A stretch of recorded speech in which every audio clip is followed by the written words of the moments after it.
नमस्कार। आप सबका मेरी इस वीडियो क्लास में स्वागत है।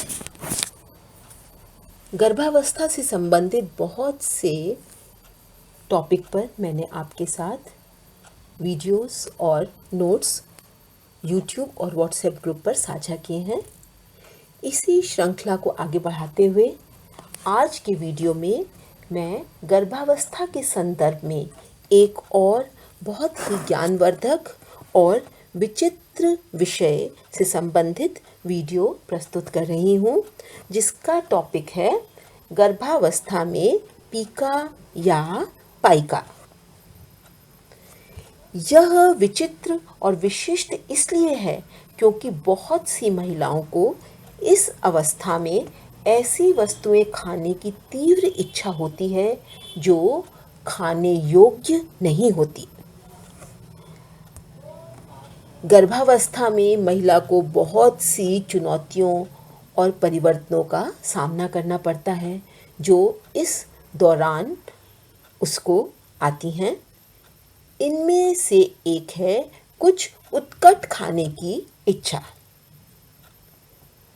पाइका गर्भावस्था के दौरान एक ऐसी स्थिति होती है जिसमें गर्भवती स्त्री को गैर खाद्य पदार्थ या ऐसे खाद्य पदार्थ खाने की तीव्र इच्छा होती है जो खाने योग्य बिल्कुल नहीं होते तथा जिनका कोई पोषक मूल्य भी नहीं होता। पीका या पाइका एक बड़ा ही विचित्र सा शब्द है। आप यह जानने को उत्सुक होंगे कि इस शब्द की उत्पत्ति कहाँ से हुई या इसका ओरिजिन क्या है। वास्तव में पीका शब्द की उत्पत्ति लैटिन भाषा से हुई है। लैटिन जो कि इटली की प्राचीन भाषा है और पुराने समय में पूरे यूरोप में यह प्रचलित भाषा थी। लैटिन भाषा में मैगपाई नामक चिड़िया को पाइका या पीका कहते हैं। इस स्लाइड में आपको मैगपाई नामक चिड़िया का चित्र दिख रहा है जो कि लैटिन भाषा में पीका या पाइका कहलाती है।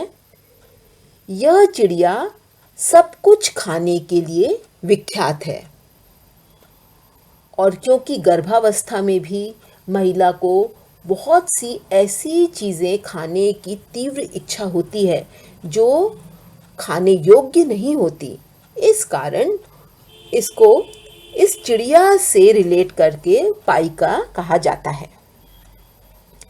हालांकि गर्भावस्था में अधिकांश महिलाओं को तीखा, मीठा, खट्टा, आइसक्रीम, अचार आदि खाने की तीव्र इच्छा होती है जो इस अवस्था में हार्मोनल परिवर्तन के कारण सामान्य मानी जाती है। परंतु कई बार कुछ महिलाओं को इस अवस्था में ऐसी भी वस्तुएं खाने की इच्छा होती है जो पूर्णतः अखाद्यनीय और अस्वास्थ्यकर होती हैं। गर्भावस्था के दौरान गर्भिणी के शरीर में बहुत से परिवर्तन आते हैं जो शारीरिक और मानसिक दोनों होते हैं। इन बदलावों के कारण शरीर में बहुत से हार्मोन्स में भी चेंज होते हैं। इन्हीं परिवर्तनों के कारण महिलाओं को कुछ ऐसी वस्तुएं खाने की तीव्र इच्छा अंदर से जागृत होती है जो खाने योग्य नहीं होती। अगर गर्भिणी को तीव्र इच्छा ऐसे पदार्थों के लिए होती है जो खाने योग्य हैं, तो अगर वह उन्हें सीमित मात्रा में खाती है तो इसका कोई दुष्परिणाम उस पर तथा गर्भस्थ शिशु पर नहीं पड़ता। परंतु अगर यही खाने की प्रबल इच्छा ऐसे पदार्थों के प्रति बढ़ जाए जो खाने योग्य नहीं है तो इसका दुष्परिणाम माँ और गर्भस्थ शिशु दोनों पर पड़ सकता है और कई बार यह दोनों के लिए घातक भी सिद्ध होता है। गर्भावस्था में पाइका की स्थिति में गर्भिणी बहुत सी ऐसी चीज़ें खाती है जिनके बारे में वह सामान्य अवस्था में सोच भी नहीं सकती। इस स्लाइड में आपको एक पिक्टोरियल रूप से दर्शाया गया है कि गर्भिणी पाइका की स्थिति में क्या क्या खाती है। इसमें आपको चौक, बटन, कुछ मिट्टी, प्लास्टिक के टुकड़े, लोहे के टुकड़े आदि दिखाई देंगे। हर गर्भिणी में अलग अलग तरह की पाइका की स्थिति होती है, यानी कि वह इसमें अलग अलग तरह की अखाद्यनीय या गैर खाद्य वस्तुएं खाती है। कुछ गर्भिणी मिट्टी, चौक, ईंटा या बालू भी इस अवस्था में खाती हैं, जो कि पाइका की स्थिति कहलाती है। पाइका की तीव्र इच्छा या स्थिति में गर्भिणी बहुत से ऐसे पदार्थ खाती है जो अकल्पनीय होते हैं। गर्भावस्था के दौरान पाइका की क्रेविंग होने पर गर्भिणी चिकनी मिट्टी, गंदगी, धूल, बालों का गुच्छा, केमिकल, रंग, रेत, कच्चा स्टार्च, चारकोल, राख, अंडे के छिलके, चौक, लकड़ी के टुकड़े, कोयला, जली माचिस, कांच के टुकड़े, मोम, स्टील या लोहे की तार आदि खाती है या इनको खाने की उसको तीव्र इच्छा होती है। कई बार यह इच्छा इतनी तीव्र होती है कि वह अपने ऊपर कंट्रोल या नियंत्रण नहीं रख पाती और ऐसी अस्वास्थ्यकर अखाद्यनीय वस्तुएं खा लेती है। गर्भावस्था में पाइका या पीका के कई कारण होते हैं और कई बार गर्भिणी स्वयं बड़ी आश्चर्यचकित हो जाती है कि वह क्यों ऐसी चीज़ें खा रही है। हालांकि पाइका या पीका के मूल कारण का अभी तक चिकित्सकों या शोधकर्ताओं को कोई ठोस वैज्ञानिक कारण का पता नहीं चला है, परंतु डॉक्टरों के अनुसार इसके कई कारण हो सकते हैं। सबसे पहला कारण है गर्भिणी के शरीर में कुछ विशेष पोषक तत्वों की कमी। कुछ विशेषज्ञों के अनुसार कुछ पोषक तत्वों की कमी के कारण गर्भिणी को मिट्टी या अन्य अखाद्य वस्तुओं को खाने की तीव्र इच्छा होती है। अर्थात गर्भिणी के शरीर में यह विटामिनों और खनिज लवणों की कमी के संकेतक के रूप में माना जाता है। कई बार यह गर्भिणी के अंतर्निहित शारीरिक बीमारी का भी संकेत होता है। चिकित्सक यह भी मानते हैं कि गर्भवती महिला में इस प्रकार की तीव्र अभिलाषा या इच्छा एक अंतर्निहित शारीरिक समस्या या मानसिक बीमारी का संकेत है, जो हार्मोन्स के बदलाव के कारण उत्पन्न होता है। इस परिवर्तन के कारण या हार्मोनल परिवर्तन के कारण उसे कई बदबूदार चीज़ें भी अच्छी लगने लगती हैं। उसे मिट्टी की खुशबू और स्वाद भी लुभावना लगने लगता है। कई बार सांस्कृतिक मान्यताएं और धारणाएं भी पाइका या पीका का कारण बनती हैं। बहुत से घरों में कुछ व्यक्ति विशेष, आमतौर पर घर की बुजुर्ग महिलाओं द्वारा गर्भिणी को ऐसा करने के लिए प्रोत्साहित किया जाता है, क्योंकि कई अखाद्य पदार्थों को लेकर सांस्कृतिक मान्यताएं और धारणाएं बनी हुई हैं कि ऐसा करने से प्रसव आसान और पीड़ादायक नहीं होता। यह घर की वृद्ध महिलाएं उसे मिट्टी या इस चौक या चिकनी मिट्टी खाने के लिए प्रोत्साहित करती हैं और धीरे धीरे गर्भिणी को इनकी आदत पड़ जाती है।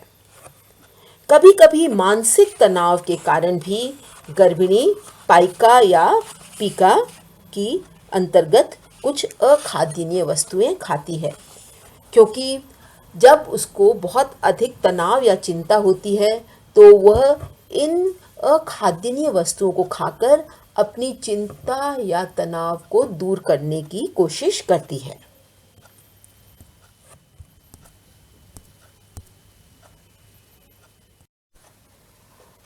पाइका या पीका के गर्भवती स्त्री पर बहुत से दुष्परिणाम या उसे नुकसान हो सकते हैं। पाइका से गर्भवती स्त्री में अवशोषण, पाचन और कई स्वास्थ्य संबंधी जटिलताएं आ सकती हैं, जो अंततः कुपोषण या उसके और गर्भस्थ शिशु के लिए जानलेवा भी हो सकती हैं। अखाद्य पदार्थ ना सिर्फ पचने में कठिन होते हैं, बल्कि कई बार संक्रमण का कारण भी बन जाते हैं। कांच या लकड़ी के टुकड़े गर्भिणी के पाचन तंत्र में घाव भी कर सकते हैं। अतः गर्भिणी को ऐसी कोई भी वस्तु जो उसको नुकसान पहुंचा सकती है, उसको खाने की अपनी तीव्र इच्छा को नियंत्रित रखना चाहिए। पाइका से गर्भवती को बहुत से नुकसान हो सकते हैं, जिनमें से प्रमुख है दांतों में चोट या दांत का टूटना। गर्भिणी जब मिट्टी, पत्थर, धूल, बालू, रेत या लोहे या मेटल के टुकड़े खाती है तो कुछ ये टुकड़े जो हैं चबाने के दौरान उसके दांतों को नुकसान पहुंचा सकते हैं, जिससे दांत टूट सकते हैं या उनमें चोट लग सकती है। क्योंकि यह सभी चीज़ें अखाद्यनीय और अस्वास्थ्यकर होती हैं, इसलिए गर्भिणी के पेट में दर्द या कब्ज़ की स्थिति भी उत्पन्न हो सकती है। चिकनी मिट्टी, बालू, रेत, चौक आदि खाने से उसकी आंतों में रुकावट भी आ सकती है। क्योंकि यह सभी चीज़ें खाद्यान्नी नहीं होती, उनका कोई पोषक मूल्य नहीं होता, इसलिए इनको खाने से कई बार गर्भवती स्त्री को कुपोषण की स्थिति भी उत्पन्न हो सकती है, क्योंकि यह पदार्थ कुपोषण तथा पोषक तत्वों के अवशोषण में बाधा उत्पन्न करते हैं।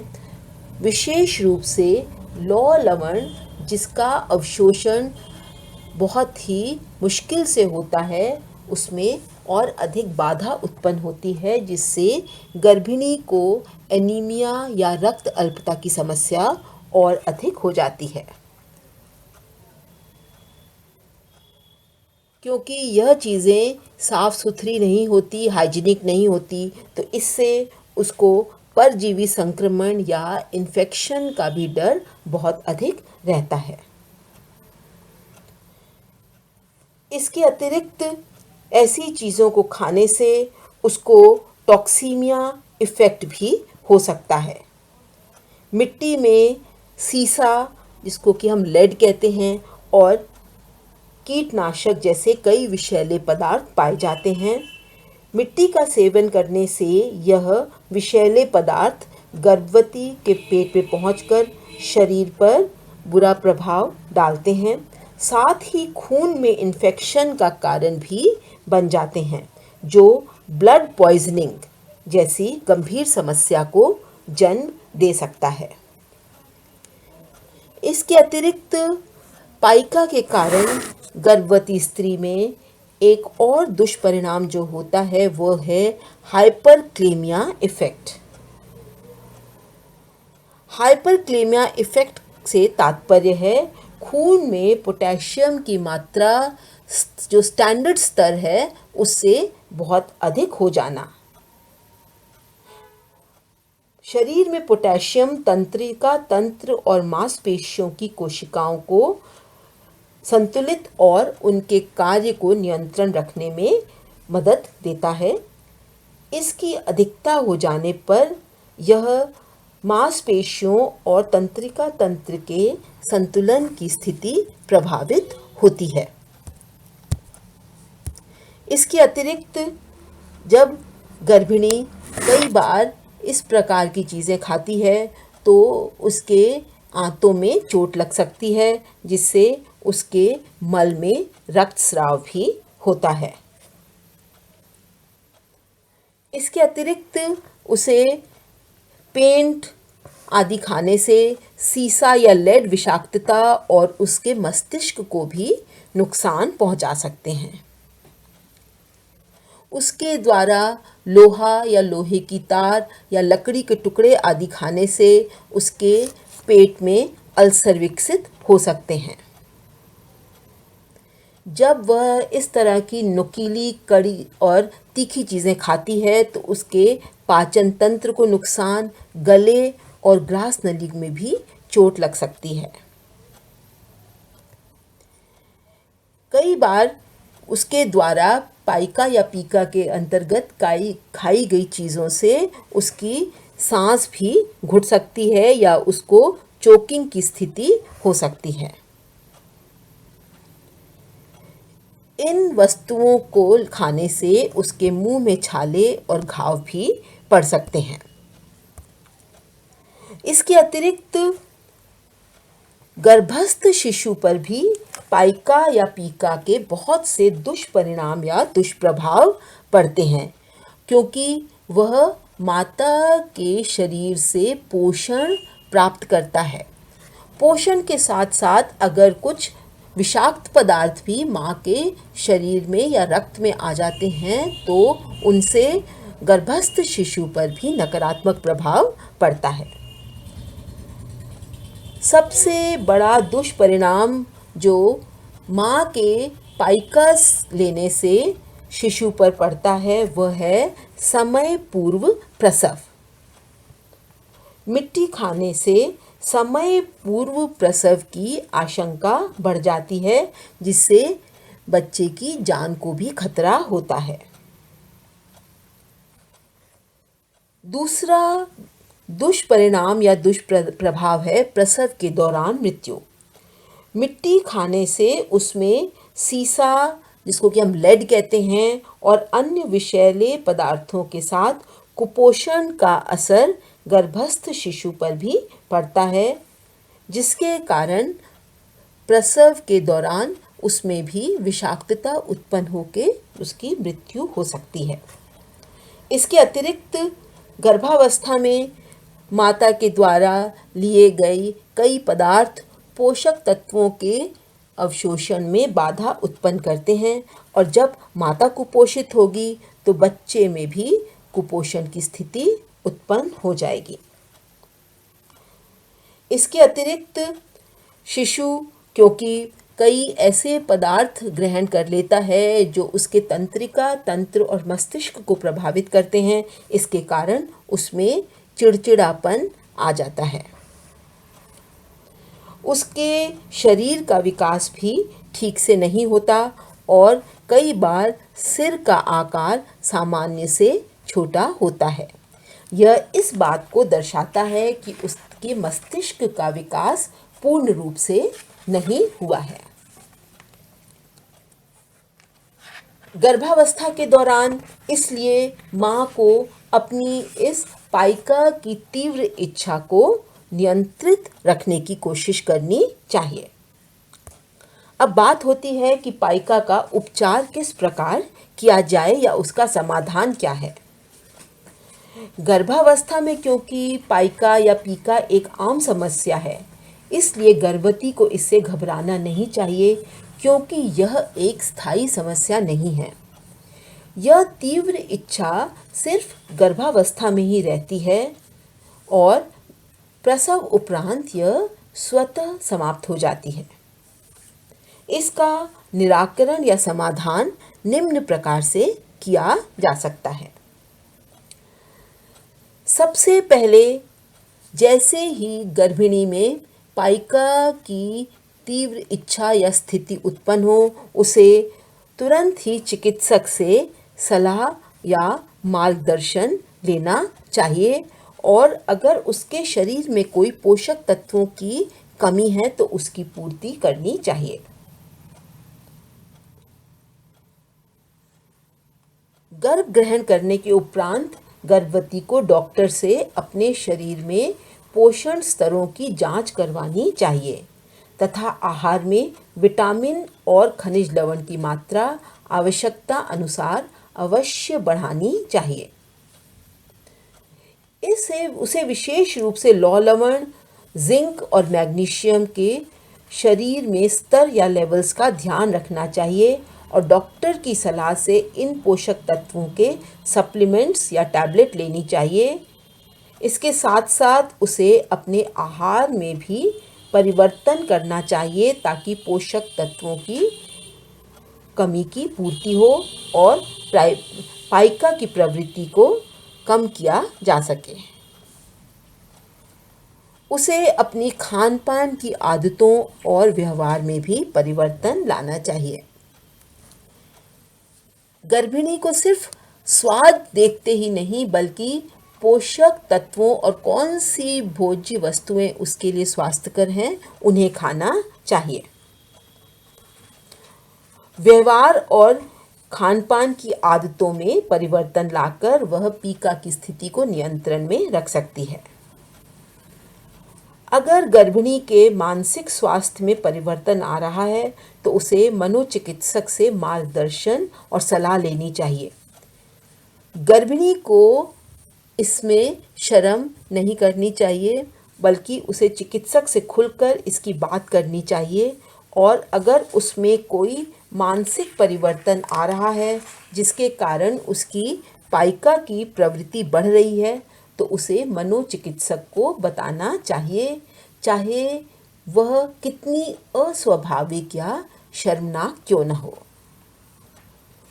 इसके अतिरिक्त उसे हो सके तो माइल्ड एवर्जन थेरेपी का भी प्रयोग करना चाहिए। जब गर्भवती स्त्री को अखाद्य वस्तुओं को खाने की तीव्र इच्छा हो तो उसे अपना ध्यान कहीं और लगाना चाहिए। इसको कहते हैं एवर्जन थेरेपी। उसे पाइका की इच्छा को दूर करने के लिए टीवी देखना चाहिए या कोई रचनात्मक कार्य करना चाहिए। अगर पाइका की इच्छा बहुत तीव्र या अनियंत्रित है तो उसे उसी बनावट या टेक्सचर का कोई और खाद्य पदार्थ लेना चाहिए। जैसे अगर उसे लकड़ी खाने की इच्छा है तो उसके बजाय वो गन्ना खा सकती है, या अगर उसको मिट्टी खाने की इच्छा है तो वो कोई कड़ी टॉफ़ी या चॉकलेट खा के अपनी इस पाइका की इच्छा को शांत कर सकती है। इसके अलावा च्युइंगम या चीनी रहित कैंडी जैसी विकल्पों का भी वह उपयोग कर सकती है। गर्भिणी को पौष्टिक और संतुलित आहार लेने के लिए प्रेरित करना चाहिए। मिट्टी खाने या पाइका की आदत छुड़ाने से बेहतर होगा कि उसे सामान्य भोजन खाने के लिए प्रेरित किया जाए। मिट्टी खाने की तीव्र इच्छा के समय को ध्यान में रखते हुए गर्भिणी को मनचाहे भोजन के संपर्क में लाना चाहिए। वहीं अगर हो सके तो उसे च्युइंगम या सौंफ या सूखा नारियल या सुपारी आदि भी देनी चाहिए। यह भी उस समय उत्पन्न हुई तीव्र पीका की इच्छा को नियंत्रित में करेगी। गर्भिणी और उसके परिवार को उसकी देखभाल करनी चाहिए। उसे संवेदी सहायता भी मिलनी चाहिए क्योंकि कई बार वो मानसिक तनाव के कारण भी इस प्रकार की वस्तुएं ग्रहण करने लगती है जो कि पूर्णतः अस्वास्थ्यकर होती हैं। पीका गर्भावस्था की सामान्य समस्या है, लेकिन इसके गर्भिणी और गर्भस्थ शिशु दोनों के गंभीर परिणाम हो सकते हैं। गर्भिणी को ऐसी स्थिति में डॉक्टर से सलाह और मार्गदर्शन लेना चाहिए और उनका तब तक पालन करना चाहिए जब तक कि यह समस्या दूर न हो जाए। उसे अगर आवश्यक लगे तो मनोचिकित्सक या काउंसलर से भी मार्गदर्शन लेना चाहिए कि कहीं इसके पीछे कोई मानसिक कारण तो नहीं है। उसे बिना संकोच या शर्म के अपने परिवार को अपनी इस परिस्थिति यानी पीका की परिस्थिति से अवगत कराना चाहिए, जिससे उसे इस समस्या से काबू पाने में उनकी सहायता और सपोर्ट मिलता रहे। गर्भिणी को घबराना नहीं चाहिए और डॉक्टर की सलाह का पालन करना चाहिए। उसे यह समझना चाहिए कि यह क्रेविंग अस्वास्थ्यकर और असामान्य है तथा इससे उसे तथा गर्भस्थ शिशु दोनों को नुकसान हो सकता है। गर्भवती महिलाओं में प्रसव के उपरांत पीका स्वतः समाप्त हो जाती है। अतः पीका के सही उपचार में शारीरिक और मनोवैज्ञानिक दोनों पहलुओं पर ध्यान देना आवश्यक है। धन्यवाद।